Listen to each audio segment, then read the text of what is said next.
امیر لشکر عباس جری دلاور عباس امیر لشکر جری دلاور تیرے علم سے تیرے کرم سے جو چاہا وہ مل گیا مولا عباس مولا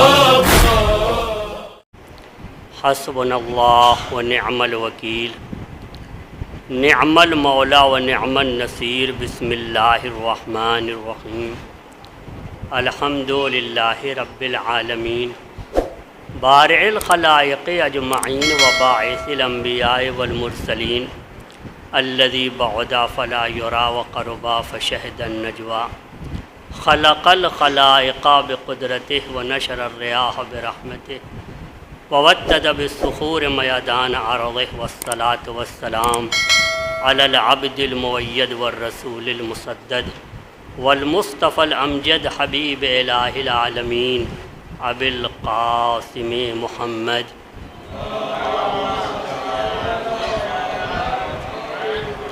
وعلی اہل بیتہ الطیبین الطاہرین المعصومین واللعنۃ الدائمۃ الباقیۃ علی اعدائہم ومنکری فضائلہم وغاصبی حقوقہم وناصبی شیعتہم من الآن الی قیام یوم الدین اما بعد فقد قال اللہ تبارک و تعالی انا عرضنا الامانۃ علی السماوات والارض والجبال فابین ان یحملنها واشفقن منها وحملها الانسان انہو کانا ظلوما جہولا۔ ایک صلوات پڑھیں محمد وعلیہ۔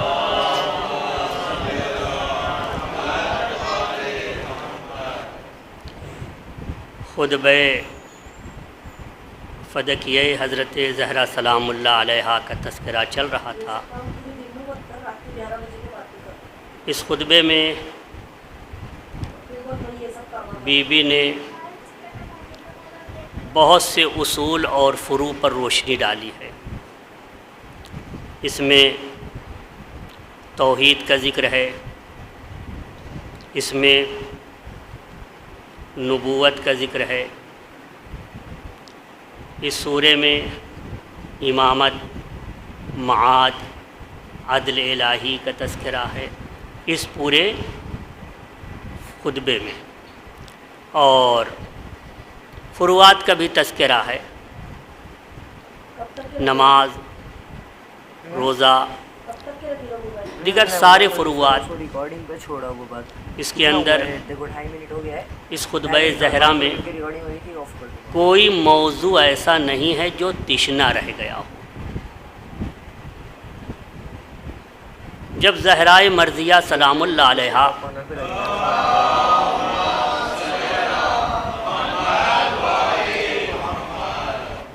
تشریف لائیں اور خطبے کا آغاز کیا تو دو اہم شے جو ان میں سب سے زیادہ مہم تھی، ایک نہلا اور آپ کی میراث، دوسرا امامت اور ولایت سے دفاع۔ یہ دو موضوع نہایت اہم تھے۔ متوجہ ہیں اس خطبے کے اندر دو ٹاپک پہ گفتگو بہت اہم تھی۔ ایک تو فدق کو لے کر کہ یہ نہلا ہے، عطیہ ہے، خدا و رسول کی طرف سے دیا ہوا ایک تحفہ ہے، اور میراث کی گفتگو۔ دوسرا ٹاپک جو نہایت اہم تھا وہ ہے امامت اور ولایت۔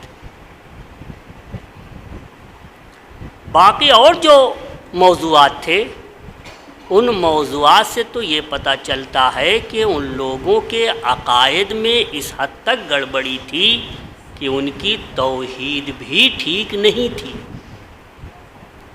نبوت کا عقیدہ بھی صحیح نہیں تھا، معاد کے اوپر عقیدہ صحیح نہیں رکھتے تھے، عدل الہی کے قائل نہیں تھے۔ یہ ساری چیزیں ہیں۔ خطبہ فدکیہ میں امامت کے مسئلے پر اس لیے زیادہ زور دیا گیا کہ اصل مسئلہ بعد وفات رسول یہی امامت کا مسئلہ تھا. یعنی سب سے پہلے پیغمبر کے جنازے کو چھوڑ کر غسل و کفن میں شرکت کرنے کے بجائے سقیفہ بنی ساعدہ پہنچ گئے. سقیفہ بنی ساعدہ میں پہنچ گئے، حالانکہ اس سے پہلے پیغمبر نے ایک ایسا کام کیا تھا کہ سقیفہ بنی ساعدہ میں جانے کی نوبت بھی نہیں آ سکتی تھی اگر پیغمبر کی بات پہ عمل کر لیتے تو. پیغمبر نے اپنی وفات سے 2 دن پہلے 3 دن پہلے ایک لشکر تیار کیا. لشکر کا نام ہے جیش اسامہ. یہ لشکر مدینے کے بارڈر پر بھیجا اور یہ کہا کہ مدینے کے افراد سب وہاں چلے جائیں. تقریباً 5-5.5 کلومیٹر 6 کلومیٹر کے فاصلے پہ مدینے کے وہ لشکر ٹھہر گیا. لشکر کا جو لیڈر تھا اس کا نام ہے اسامہ ابن زید. اور پیغمبر نے یہ فرمایا کہ مدینے میں جتنے ہیں سوائے معذور افراد کے، عورتوں اور بچوں کے جو بیمار ہیں، ان کے علاوہ سب کے سب اس لشکر میں چلے جائیں جو کہ اسامہ کا لشکر ہے جو میں نے بیرون مدینہ بھیج دیا. اور ایک جملہ فرمایا، جملہ یہ فرمایا کہ جہشوا جیش اسامہ ومن تخلف عن جیش اسامہ لعن اللہ من تخلف عن جیش اسامہ. کہا اسامہ کے لشکر کو آمادہ کیا جائے اور جو بھی اس لشکر میں نہ حاضر ہو اس پر اللہ کی لعنت ہے. سب کو بھیج دیا. اہل بیت کو کہا ہمارے پاس رہنا.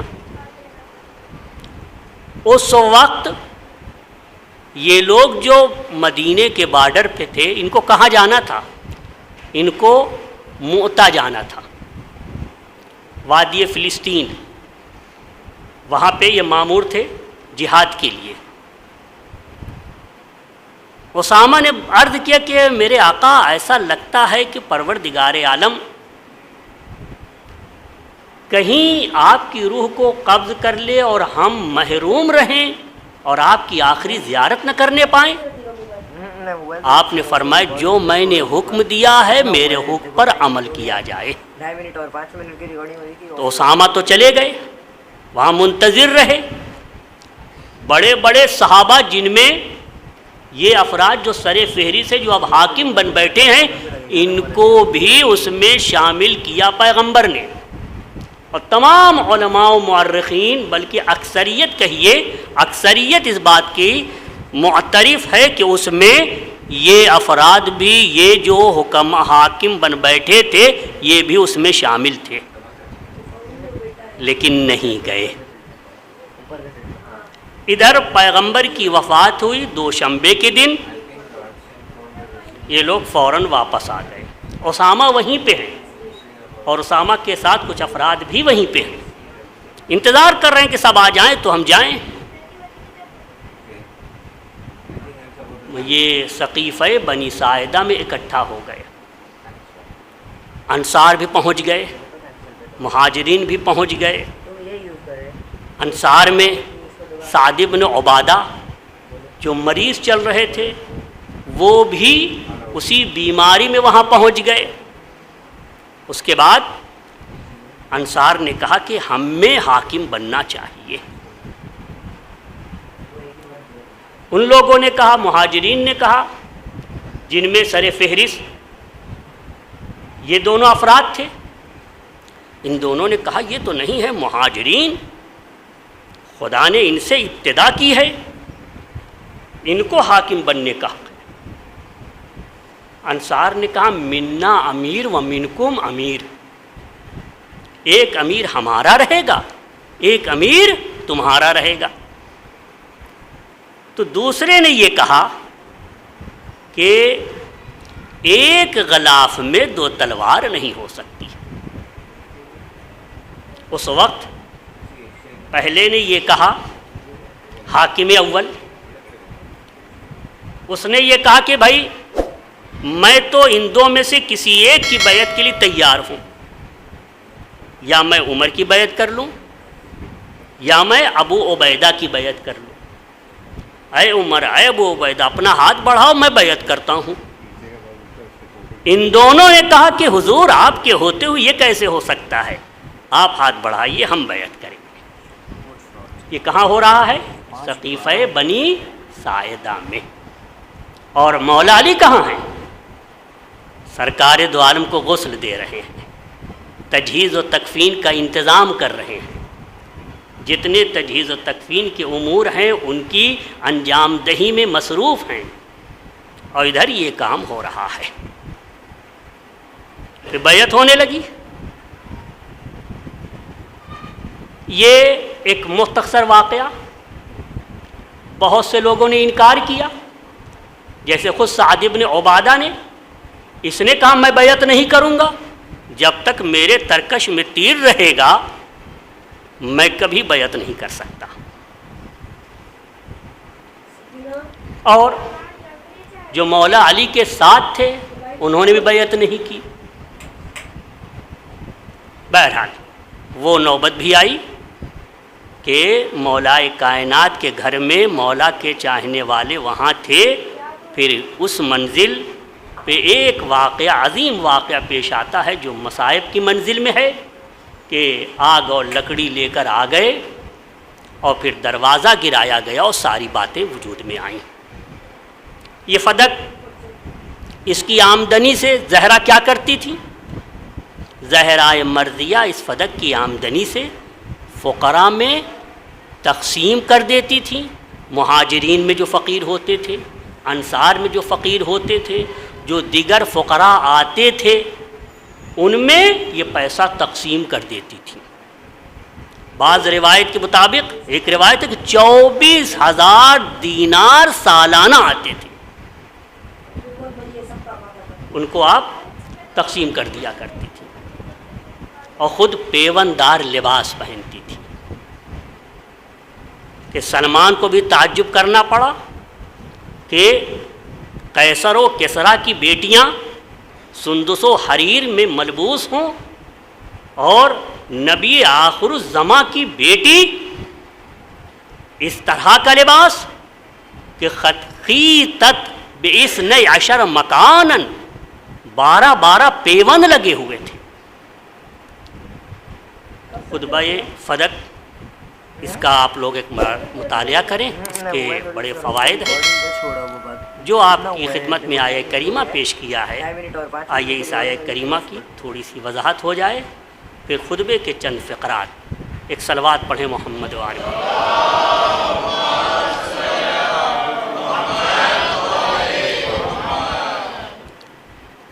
یہ آیہ کریمہ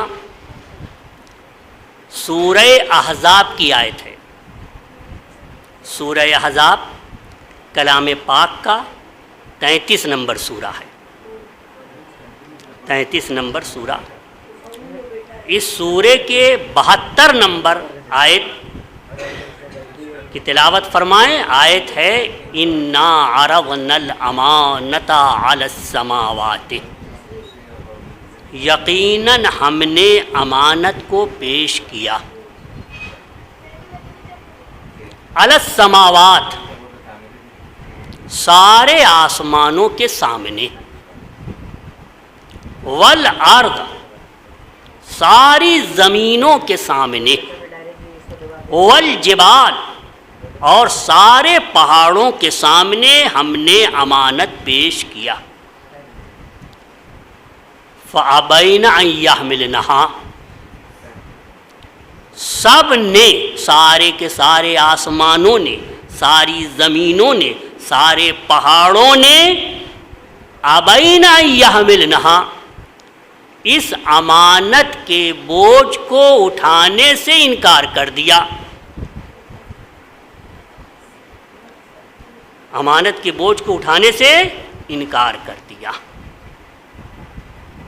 امانت اگر اٹھا لیا جائے تو پھر ذمہ داریاں آ جاتی ہیں۔ اگر امانت اختیار میں لے لی جائیں، کوئی آپ کے پاس امانت رکھے اور پھر آپ امانت اسے قبول کر لیں، اس کی دی ہوئی امانت کو قبول فرما لیں آپ، تو ذمہ داریاں عائد ہو جاتی ہیں، اس کی حفاظت کرنا پڑتی ہے، اور اگر کہیں کوئی بات ہو جائے تو اس امانت کو آپ کو ہر صورت سے واپس کرنا ہے۔ امانت ایک عظیم شے ہے۔ اس سورہ احزاب کو یقیناً آپ نے پڑھا بھی ہوگا، لیکن اب مزید غور و فکر کے ساتھ تلاوت کیجئے، اس کی تلاوت کے بڑے فائدے ہیں۔ سورہ احزاب 33 نمبر سورہ ہے۔ حضرت امام جعفر صادق علیہ السلام فرماتے ہیں،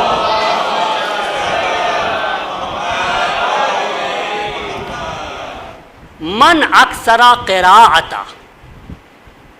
لہذہ السورہ، جو اس سورے کی قراءت زیادہ سے زیادہ کرے، زیادہ سے زیادہ یہ سورہ پڑھے، کان یوم القیامت فی جوار محمد صلی اللہ علیہ وآلہ وازواجہ، ایک صلوات پڑھیں محمد،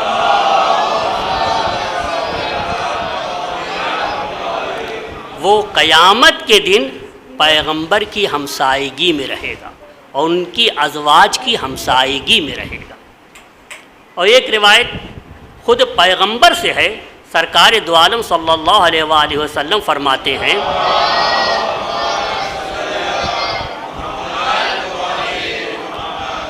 من قرأ هذه السورة وعلمها ما ملكت يمينه من زوجة وغيرها، جو اس سورے کو پڑھے اور ان افراد کو سکھائے جو افراد اس کے ماتحت ہیں، جیسے بیوی، بچے، اولاد کو اس سورے کی تعلیم دے، سکھائے یہ سورہ۔ اگر کوئی اس طرح سے اس سورے کو پڑھے اور اپنے بچوں کو سکھائے، پڑھائے، اعطیہ امانا من عذاب القبر، تو قبر کے عذاب سے اسے امان عطا کیا جائے گا، فشار قبر اس پہ نہیں ہوگا۔ اس سورے کی برکت سے فشار قبر نہیں ہوتا۔ اعطیہ امانا من عذاب القبر۔ اور کیا فائدہ اس سورے کا؟ اس سورے کا فائدہ یہ ہے کہ کثرت الیہ الخطاب وطلب منہ التزویج لبناتہ واخواتہ وسائر اقاربہ۔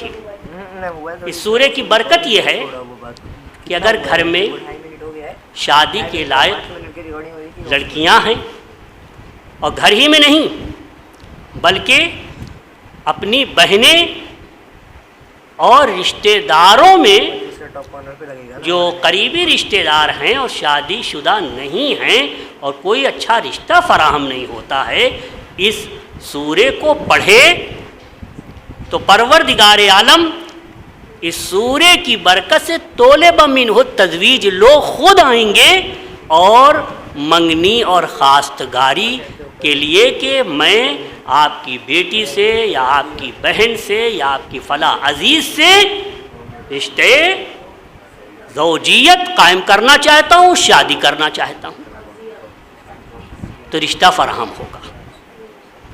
اس سورے کے فوائد میں ایک فائدہ یہ ہے کہ پروردگار عالم روزی بے تحاشا عنایت فرمائے گا، وَلَوْ كَانَ صَعْلُوكًا فَقِيرًا بِإِذْنِ اللَّهِ، چاہے محتاج ہو چاہے فقیر ہو، اللہ کے اذن سے اسے پروردگار عالم اپنے اذن سے مالدار کر دے گا۔ ایک صلوات پڑھیں محمد والے۔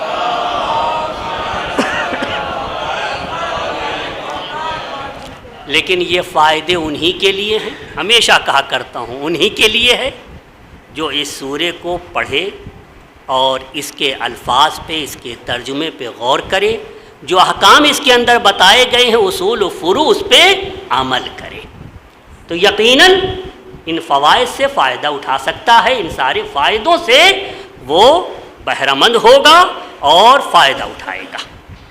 تو عزیزو، اس سورے کی آیت کریمہ ہے، سورے کا نام ہے سورہ احزاب، جنگ احزاب، خندق سے متعلق یہ سورہ ہے، جنگ خندق، اور اسی سے متعلق کچھ امور اور دیگر امور کے بارے میں بحث کرتا ہے، اس میں مختلف گفتگو ہوئی۔ اس سورے میں ارشاد ہوتا ہے انا عرضنا الامانۃ، ہم نے امانت کو پیش کیا ہے آسمانوں کے سامنے، زمینوں کے سامنے، پہاڑوں کے سامنے، سب نے اس امانت کے بوجھ کو اٹھانے سے انکار کر دیا۔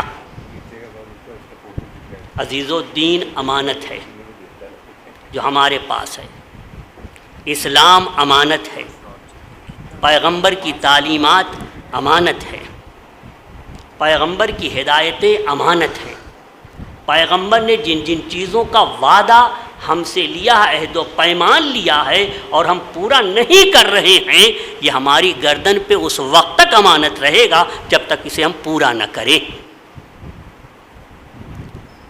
امانت، یہی وجہ ہے کہ جناب زہرا خطبے میں فرماتی ہیں کہ دین جو ایک اہم امانت ہے، پیغمبر نے یہ امانت سپرد کی، عہد و پیمان لیا، ہر جگہ لیا، اپنی وفات سے پہلے لیا، ہر جنگ میں لیا، غدیر میں اتنا طولانی خطبہ دیا، اس میں کئی بار، متعدد بار عہد و پیمان لیا، بار بار ان سے عہد و پیمان لیا اسی دین کے بارے میں۔ بی بی فرماتی ہیں پیغمبر جب آئے تو بے تحاشا دین بھی موجود تھے، طرح طرح کے دین تھے۔ دین اسلام ہی تو اللہ کا پسندیدہ دین ہے، اس کے علاوہ تو کوئی دین نہیں ہے۔ اگر آپ کو پسندیدہ دین چاہیے تو وہ ہے اسلام، اور پھر اسلام میں بھی دیکھنا ہوگا کہ کہاں کی مہر لگی ہے، کون سی مہر لگی ہے، چونکہ چار مسلک ہیں، وہ بھی کہتے ہیں ہمارا اسلام سب سے پختہ و مضبوط۔ کون سا اسلام؟ وہ اسلام کہ جس کے پیشوا نے اعتراف کیا کہ بھائی جب مجھ سے کام نہیں بنتا تو میں قیاس کرنے لگتا ہوں۔ وہ اسلام جہاں پہ قیاس آرائی سے مسئلے کو حل کیا جاتا ہے، وہ اسلام جس کے رہنما ہر قدم پہ غلطیاں کرتے ہیں۔ کون سا اسلام؟ وہ اسلام جس کے اوپر غدیر خم کی مہر لگی ہو، وہ اسلام جو غدیر سے لیا گیا ہو، وہ اسلام جس پہ رضیت لکم الاسلام کی مہر لگی ہو۔ تو آئیے، پیغمبر نے طرح طرح کی ادیان میں، دین میں، مذاہب میں، عقائد میں پیغمبر گھیرے ہوئے ہیں، ہر طرف مختلف عقیدے والے لوگ ہیں۔ فرع الامم فرقا فی ادیانہا، شہزادی فرماتی ہیں فرع الامم فرقا فی ادیانہا اکفا علی نیرانہا عابدتا لاوثانہا منکرتا للہ ما عرفانہا فانار اللہ تعالی بابی محمد صلی اللہ علیہ وآلہ وسلم ظلمہا وکشف عن القلوب بہمہا وجل عن الابصار غممہا وقام فی الناس بالہدایہ وانقذہم من الغوایہ وبصرہم من العمایہ وہداہم الی الدین القویم ودعاهم إلى الصراط المستقيم ثم قبضه الله إليه قبض رأفة واختيار ورغبة وإيثار فمحمد صلى الله عليه وآله وسلم من تعب هذه الدار في راحة قد حف بالملائكة الأبرار ورضوان الرب الغفار ومجاورة الملك الجبار صلى الله على أبي نبيه وأمينه وخيرته من الخلق وصفيه والسلام عليه ورحمة الله وبركاته. ثم التفتت عليها السلام إلى أهل المجلس فقالت عليها السلام أنتم عباد الله نصب أمره ونهيه وحملة دينه ووحيه وأمناء الله على أنفسكم وبلغاؤه إلى الأمم وزعيم حق لكم فيكم وحد قدمه إليكم وبقية استخلفها عليكم كتاب الله الناطق والقرآن الصادق والنور الساطع وضياء اللامع بينة بصائره منكشفة سرائره متجلية ظواهره مختبط به أشياء قاعد إلى الرضوان اتباعه معد إلى النجاة استماعه به تنال حجج الله المنورة وعزائمه المفسرة ومحارمه المحذرة وبيناته الجائلية وفضائله المندوبة ورخصه الموهوبة وشرائعه المكتوبة. ایک صلوات پڑھیں محمد و آل محمد.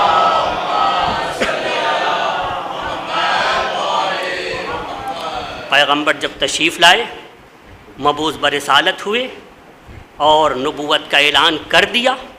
حکم الہی یہ ہوا کہ اب آپ دین کی تبلیغ کریں, اسلام کی تبلیغ کریں, اللہ کا دین پہنچائیں.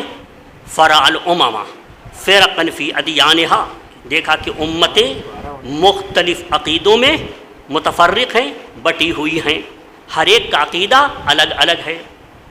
فرقن فی ادیانہا اکفن علی نیرانہا, کچھ لوگ آگ کو پوج رہے ہیں, کچھ آتش پرست ہیں اور ان کا معبود ان کا خدا آگ ہے.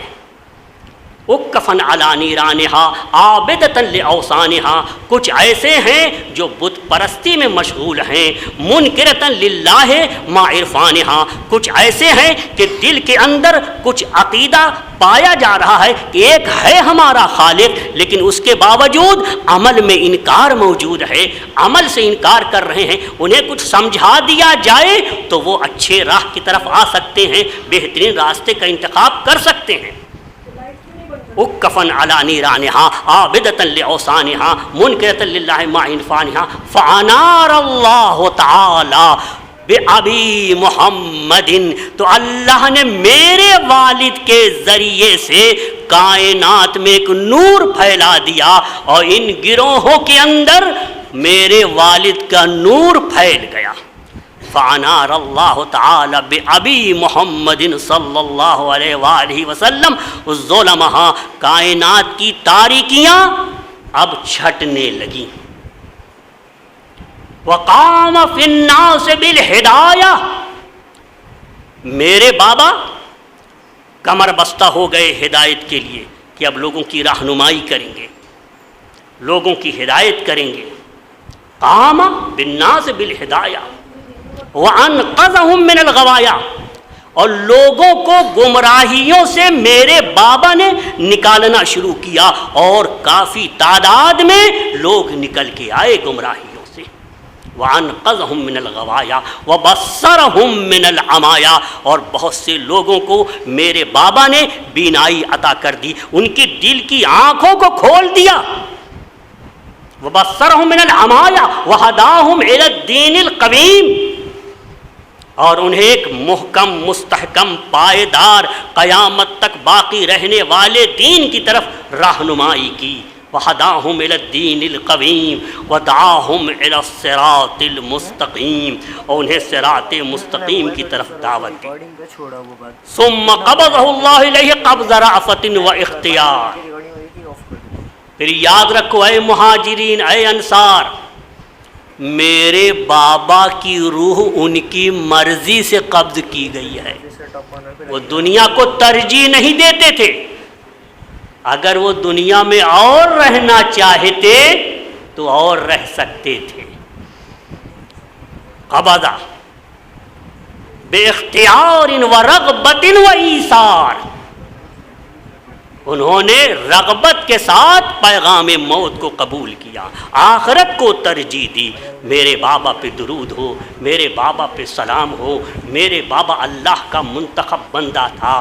اس طرح سے اس کے بعد فرماتی ہیں انتم عباد اللہ، اے مہاجرین، اے انصار، اے بندگان خدا، میرے بابا نے کتنی زحمتیں اٹھائی ہیں تمہاری ہدایت کے لیے۔ انتم نصب امرہ و نہیہ، اب جتنے اللہ کے احکام ہیں، اوامر و نواہی، اللہ نے جن جن چیزوں کا حکم دیا ہے، جن جن چیزوں سے منع کیا ہے، تم ہی اس کے نصب العین ہو، تم ہی تو مخاطب ہو۔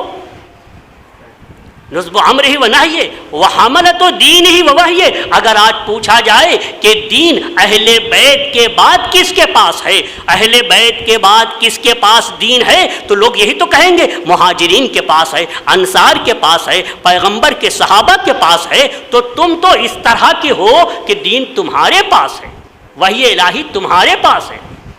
حملۃ دین وحیہ وامناء اللہ علی انفسکم،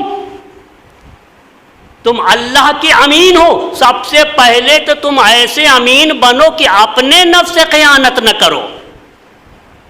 ومناء اللہ علی انفسکم وبلغاء الی الامم، تم قیامت تک پیدا ہونے والی امتوں تک اسی پیغام خدا و رسول کو پہنچانے والے ہو۔ جس دین کا بوجھ تم نے اٹھایا ہے، جس وحی کا بوجھ تم نے اٹھایا ہے، جس رسول کے درمیان تم نے رہ کے دین کی تعلیم حاصل کی ہے، ان کی تعلیم کو پہنچانے کے لیے تمہیں اللہ نے ذریعہ قرار، تم کو پہنچانا ہے قیامت تک، اور تم ہی پہلے ہی درجے میں تم ہی اپنے آپ کو دین سے ہٹا رہے ہو، اور تم ہی خیانت کر رہے ہو۔ جس امانت کو تمہارے سپرد کیا گیا تھا کہ اسے تمہیں پہنچانا ہے، اسی امانت میں خیانت کرنے لگے۔ یہ امامت و ولایت میرے شوہر کا حق ہے، اور تم نے سب سے پہلی خیانت تو یہی کر دی کہ پیغمبر نے غدیر میں اعلان کیا، اور اتنی دیر کا خطبہ، اس کے بعد جب بیعت لی تو یہ کہا کہ علی کو امیر المومنین کہہ کے سلام کرو، اور اب تم لوگ امیر المومنین کسی اور کو کہنے لگے ہو۔ اس وقت تم میں جو آیا تھا، سب سے پہلے اس نے تو یہ لفظ کہا تھا بخن بخن یبن ابی طالب، مبارک ہو اے ابو طالب کے فرزند، اصبحت مولایا و مولا کل مومن و مومنہ، آج آپ ہمارے مولا ہو گئے اور تمام مومن مومنات کے مولا ہو گئے۔ یہ سب باتیں کہاں ہیں؟ تم نے تو اس کو بھلا دیا، دین میں خیانت کی ہے۔ کیا تم قرآن نہیں پڑھتے؟ کم از کم قرآن سے فائدہ اٹھاؤ۔ تم لوگ تو وہ ہو کہ تمہارے لیڈر نے یہ کہا تھا، پیغمبر کے آخری وقت یہ کہا تھا کہ قرآن ہمارے لیے کافی ہے، تو کم از کم قرآن ہی سے فائدہ اٹھاؤ۔ قرآن دیکھو، اول تو یہ سمجھ لو کہ پیغمبر نے 2 قرآن چھوڑا ہے، ایک قرآن ناطق، دوسرے قرآن صامت۔ ہم ہیں قرآن ناطق، اور جو یہ کتاب خدا ہے یہ قرآن صامت ہے۔ تم اگر قرآن صامت سے فائدہ اٹھاؤ تو اس سے ہی فائدہ اٹھاؤ۔ دیکھو اس کے اندر کیا ہے، اس کے اندر میراث کا تذکرہ ہے، اس کے اندر علی کی امامت کا تذکرہ ہے، اس کے اندر علی کی ولایت کا تذکرہ ہے، اسی کے اندر تو ہم سے ہر طرح کے رجس کو دور رکھا گیا ہے۔ اس قرآن میں جو کتاب اللہ صامت ہے، یہ بتاؤ میرے اس دعوے کو کہ جو میں یہ کہہ رہی ہوں کہ یہ فدق ہمارا ہے اور تم نے انکار کر دیا، اس سے کیا لازم آتا ہے؟ تم نے نہیں دیا، انکار کر دیا، شہادت مولا کائنات کو بھی رد کر دیا، علی کی گواہی بھی رد کر دی، حسن کی گواہی بھی رد کر دی، حسین کی گواہی بھی رد کر دی، ام ایمن کی بھی گواہی رد کر دی۔ مطلب کیا ہے؟ اتنا سب رد کرنے کا مطلب کیا ہے؟ مطلب یہ ہے معاذ اللہ کھل کے نہیں کہا، مگر مطلب تو یہی نکلا کہ معاذ اللہ آپ جھوٹی ہیں، یہی تو ہے، ساری روایتوں کو، ساری باتوں کو رد کرنے کا مقصد کیا ہے؟ اور اللہ نے تو ہماری شان میں فرمایا ہے انما یرید اللہ لیذھب عنکم الرجس اہل البیت۔ یہ بتاؤ جھوٹ رجس ہے کہ نہیں، جھوٹ نجاست ہے یا نہیں؟ اللہ تو کہتا ہے یہ ہم سے دور ہے، اور تم اس نجاست کو ہمارے بارے میں قائل ہو، علی کی گواہی قبول نہیں کرتے، حسن و حسین کی گواہی کو قبول نہیں کرتے۔ ہاں عزیزو، بی بی کا یہ خطبہ اور بی بی کا یہ کہنا کہ امانت میں خیانت تم نے کی ہے، دین امانت، ولایت امانت، اسلام امانت، تعلیمات اسلام امانت۔ پروردگار عالم نے فرمایا امانت یہ ایسا سنگین بوجھ ہے کہ اس کو اٹھانے کے بعد اس پہ عمل کرنے کی ضرورت ہے۔ اتنی سخت چیز ہے کہ آسمانوں نے کہا ہمارے بس کی بات نہیں، زمین نے کہا ہمارے بس کی بات نہیں، پہاڑوں نے کہا ہمارے بس کی بات نہیں، فَأَبَيْنَ أَن يَحْمِلْنَهَا، سب نے اس کا انکار کر دیا۔ وَحَمَلَهَا الْإِنسَانُ، لیکن ایک مخصوص انسان نے امانت میں خیانت کر کے اس بوجھ کو اٹھا لیا۔ وَحَمَلَهَا الْإِنسَانُ۔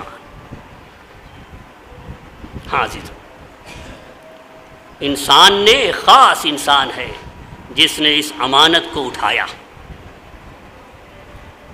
امانت اس کے لیے نہیں تھی۔ امانت اگر آپ معصومین سے دریافت کریں کہ اے میرے آقا بتائیے امانت کا مطلب کیا ہے، تو معصومین فرماتے الامانت ہی الولایت، امانت یعنی علی کی ولایت۔ علی کی ولایت علی کے پاس ہونی چاہیے، یہ ولایت کسی اور کو نہیں دی جا سکتی، کیونکہ اتنی سنگین ہے، اس کے شرائط اتنے سخت ہیں اور یہ اتنی بھاری ہے کہ کائنات کا کوئی انسان اسے نہیں اٹھا سکتا سوائے علی ابن ابی طالب کے۔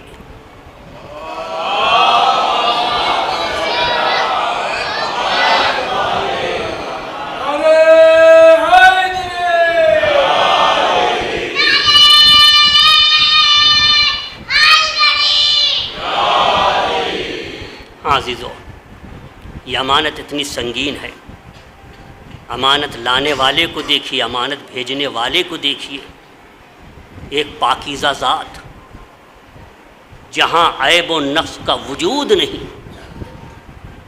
ذریعہ دیکھیے، جبرائیل امین، جبرائیل امین ذریعہ، کوئی اور ذریعہ نہیں ہے اس امانت کے پہنچانے کے لیے۔ اتنا عظیم ذریعہ جبرائیل، جبرائیل کہ جو امانت کو پہنچایا ہے، اور کس انداز سے پہنچایا ہے انشاءاللہ اس پہ گفتگو ہوگی۔ یہ امانت، اس کو اٹھایا انسان نے، ایک خاص انسان نے۔ وہ انسان کیسا ہے؟ حمل الانسان انہو کان ظلوما، وہ انسان بہت بڑا ظالم ہے۔ تاریخ میں ڈھونڈیے کہ ولایت کو، امامت کو کس نے لے لیا اور کس نے چھینا، کس نے امانت کو ہڑپا، اور کون ہے جو اس ولایت کی قمیض کو زبردستی کھینچتان کے پہنا۔ تو کہیں دور نہ جائیے گا، نہج البلاغہ میں تیسرے خطبے میں دیکھ لیجئے گا، اور تیسرا خطبہ بھی اگر اچھی طرح سے پڑھ لیں تو کیا کہنا، ورنہ پہلے ہی جملے میں آپ کے لیے اس حد تک علم موجود ہے کہ اگر آپ نے اس کو سمجھ لیا تو یہ سمجھ لیں گے کہ ولایت اگر کسی اور کے پاس گئی تو پھر یاد رکھیں کہ وہ زندگی بھر خود بھی پریشان رہے گا اور دوسروں کو بھی پریشانی مبتلا رکھے گا۔ پہلا جملہ پڑھیے گا اس کا، تیسرے خطبے کا پہلا جملہ کیا ہے؟ اما واللہ لقد تقمص ابن ابی قحافہ وانہ لیعلم ان محل منها محل القد من الرحا ینحدر عنی السیل ولا یرقع الی الطیر. وہاں پہ دیکھیے گا خدا کی قسم ابو قحافہ کے بچے نے زبردستی اس ولایت و خلافت و امامت کی قمیض کو جسے اللہ نے امانت کہا ہے کھینچ تان کر پہن لیا. وہ یعلم اور اسے علم ہے وہ جانتا ہے ان محل منہا محل القد من الرہا اس ولایت کا مجھ سے ویسا ہی رابطہ ہے جیسے ایک کیل کا ایک چکی سے رابطہ ہوتا ہے. کیل اگر نہ ہو چکی محور پہ گھوم نہیں سکتی. ولایت اگر اہل کے پاس نہ ہو کائنات اپنے محور پہ باقی نہیں رہ سکتی. ایک صلوات پڑھیں محمد والے.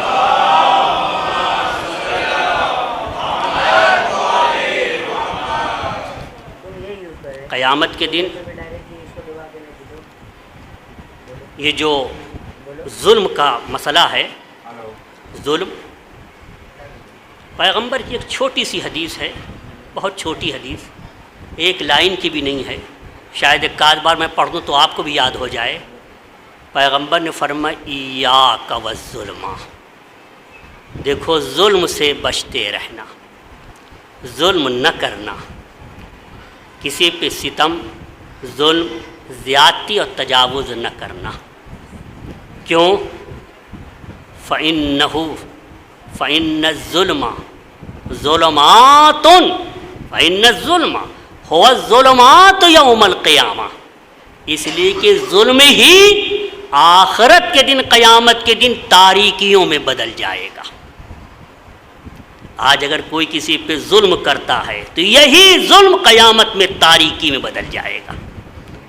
کہیں نور نہیں جب نور کی ضرورت ہو. ہاں عزیزو، زہرائے مرضیہ نے سبق دیا، بتایا کہ امانت الہیہ یعنی ولایت کو لے لینا، اس ولایت کو ہڑپ لینا، یہ بہت عظیم ظلم ہے، عظیم ظلم ہے. بس عزیزو، ایک چھوٹا سا واقعہ اور اس کے بعد ربط مصائب. آپ خطبہ فدق کے بارے میں نہج البلاغہ میں بھی دیکھیے اور ہر جگہ دیکھ لیجئے، مولائے کائنات کے پاس تو فدق آیا کہ نہیں آیا؟ ایک سوال ہے. اگر آپ یہ سنتے ہیں، برابر سنتے ہیں، تو کیا آپ کے ذہن میں یہ بات نہیں آتی کہ ٹھیک ہے پہلے نے غصب کر لیا، اس نے نہیں دیا فدق، دوسرے نے نہیں دیا، جب مولا علی خود آ گئے تو لے لیتے. مولا علی کی بھی تو حکومت آئی تھی، وہ ہی لے لیتے فدق کو. جی، مولا علی کی جب حکومت آئی تھی تو تراویح بھی تھی، تراویح بھی تھی. تراویح ہونے لگی، فرمایا اے حسن تازیانہ بھی ایک دیا، کہا یہ تازیانہ لے کر جاؤ اور مسجد کے دروازے پہ کھڑے ہو جانا. ماہ مبارک رمضان میں جب یہ لوگ آ رہے ہیں تو دروازے کے قریب جب پہنچیں گے تو بتانا کہ یہ بدعت ہے. چنانچہ بدعت کا تو وہ بھی اعتراف کرتے اور کہتے بڑی اچھی بدعت ہے. آج بھی علماء ان کے ہاں کہتے ہیں کہ یہ بدعت ہے لیکن اچھی بدعت ہے. تو جس وقت امام حسن پہنچے وہاں پہ تو آپ نے فرمایا کہ اب ختم ہے، اب یہ نہیں ہوگا. تو ایک آواز بلند ہوئی، وا سنت عمرا، ہائے عمر کی سنت ختم کی جا رہی ہے. یہ اس قدر زیادہ ہوا کہ مولا نے کہا کہ بس روک لو. یہیں پہ بلا لیا انہیں اور فرمایا کہ اس سے پھر دین اسلام پہ پھر ایک خطرہ منڈلا رہا ہے اور پھر مشکل پیش آئے گی. اسلام کی بقا کے لیے اب خاموش ہونا مناسب ہے. کہ اب جب یہ آوازیں بلند ہونے لگیں کہ ہائے سنت فلاں کی، اور مولا نے تو اسی وقت کہا تھا کہ میں خدا کے حکم پر، اس کے رسول کی سنت پر اور اپنی رائے پر عمل کروں گا، کسی کی سنت کی پیروی نہیں کروں گا۔ تو یہ تو ختم نہیں ہوئی اسلام کی بقا کی خاطر۔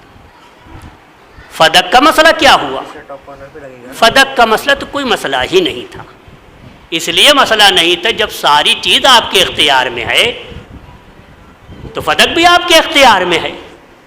اسی لیے نہج البلاغہ میں فرماتے ما اصنعوا بفدق وغیر فدق، فدق آج ہمارے اختیار میں ہے لیکن کیا کریں گے ہم فدق و غیر فدق سے؟ جس وقت فدق تھا ہمارے پاس تو تب بھی ہم نیکی کرتے تھے، فقراء میں بانٹ دیتے تھے، غریبوں میں بانٹ دیتے تھے، یہ ساری چیزیں تو ہم کر رہے تھے، اور اگر چھین گیا تب بھی جو ہماری حیثیت تھی تب بھی ہم کرتے رہے۔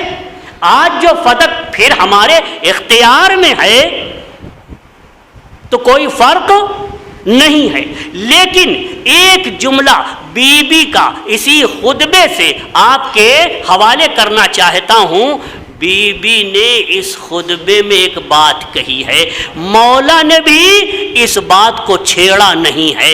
وہ کیا ہے؟ بی بی نے خطبہ فدق میں ایک لفظ کہا ہے، فرمایا ہے کہ تلقاک یوم حشر فنعم الحکم اللہ والزعیم محمد۔ آپ نے فرمایا یہ فدق نہ میں لوں گی، نہ میرے بعد میری اولاد لے گی، نہ میرے بعد میرے شوہر لیں گے، کوئی نہیں لے گا، یہ فدق اب قیامت میں مجھے ملے گا۔ تلقاک یوم حشرک، فدق تم سے قیامت میں مٹ بھیڑ بھی کرے گا اے حاکم۔ اس وقت فنعم الحکم اللہ، اللہ بہترین فیصلہ کرنے والا ہے، والزعیم محمد، اور محمد وہاں پہ قضاوت کے لیے موجود ہوں گے۔ اس وقت تم کو ثابت کرنا ہوگا کہ فدق کس کا ہے۔ یہی وجہ ہے کہ نہ مولا علی نے نہ ائمہ طاہرین نے فدق کے مسئلے میں کبھی کوئی گفتگو نہیں کی، اس لیے کہ جس نے ظلم ڈھایا تھا، آپ تمام ائمہ یہ چاہ رہے تھے کہ اس ظالم کو قیامت کے دن پیش کیا جائے، ایسا نہ ہو کہ اس کے ظلم کا جبران دنیا ہی میں کر دیا جائے کہ پہنچ تو گیا تھا اب تو معاف کر دینا چاہیے۔ ایک صلوات پڑھے محمد و آل محمد پر۔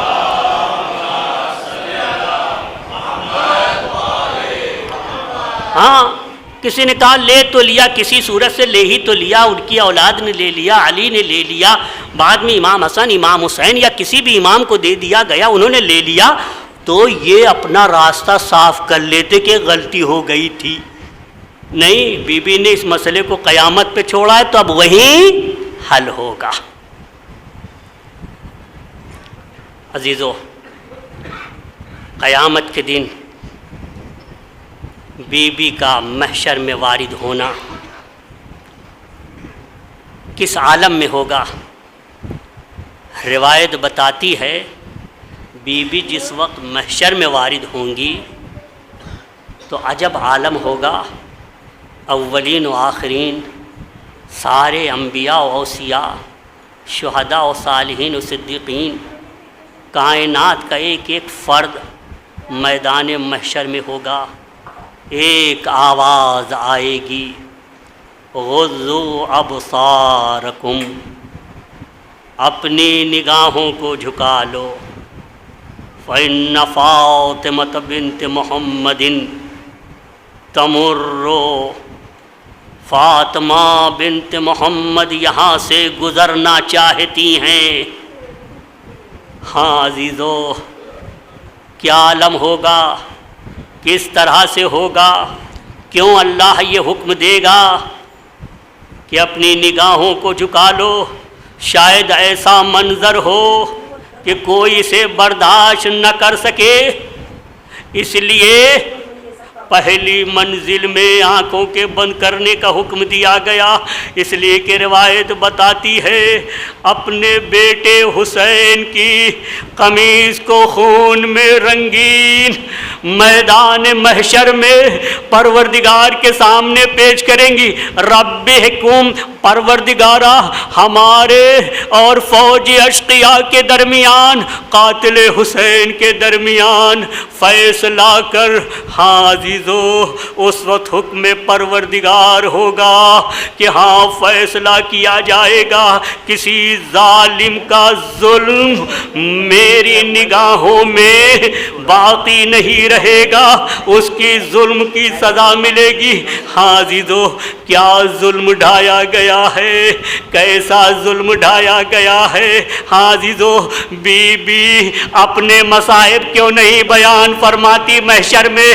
معبود مجھ پہ اتنے مصائب ڈھائے گئے کہ اگر دن پر پڑتے تو تاریک راتوں میں بدل جاتے، وہاں آپ نے اس طرح کی بات نہیں فرمائی۔ ہاں عزیزو، اس لیے کہ کائنات میں جو جو بھی ظلم ہوئے ہیں اسی ظلم کا نتیجہ ہے۔ اگر بی بی کے تازیانے نہ لگتے تو کربلا میں تازیانے مارنے کی جرأت نہ پیدا ہوتی۔ ہاں عزیزو، اگر وہاں تماچے نہ مارے جاتے تو زینب ام کلثوم اور چھوٹی بچی سکینہ کے چہرے پہ تماچے مارے نہ جاتے۔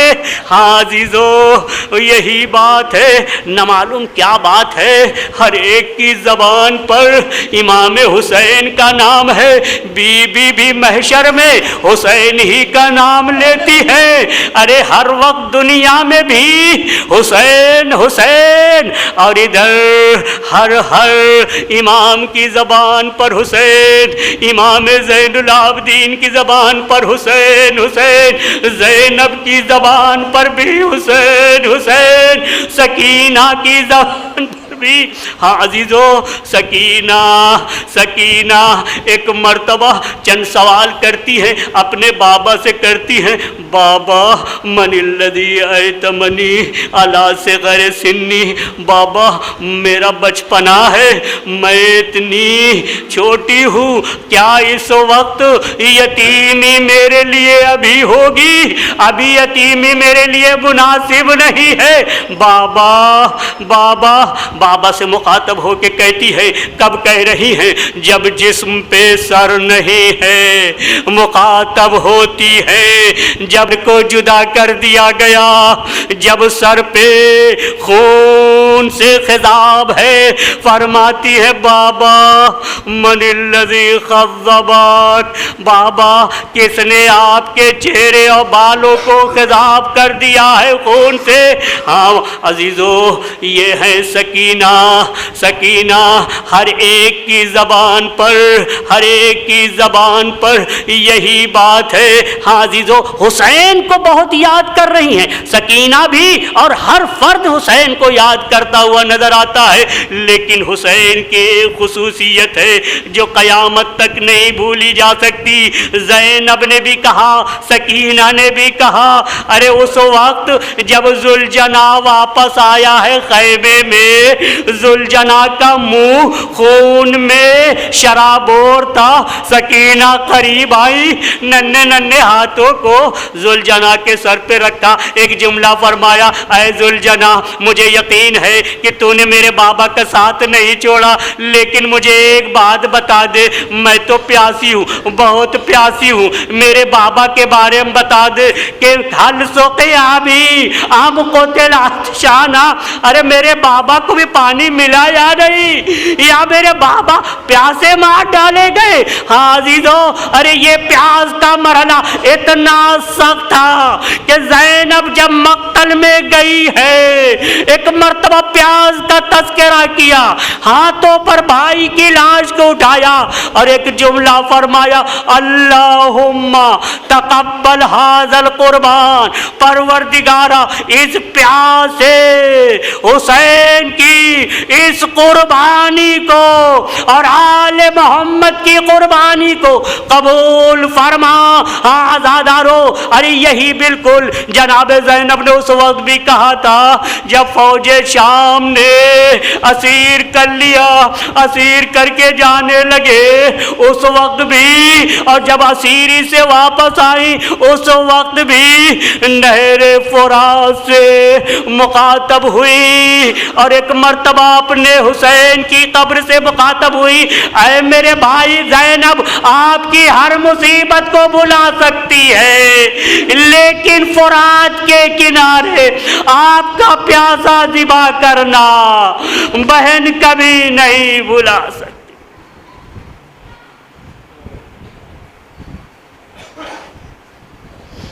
الا لعنت اللہ علی القوم الظالمین وسيعلم الذین ظلموا ای منقلب ینقلبون۔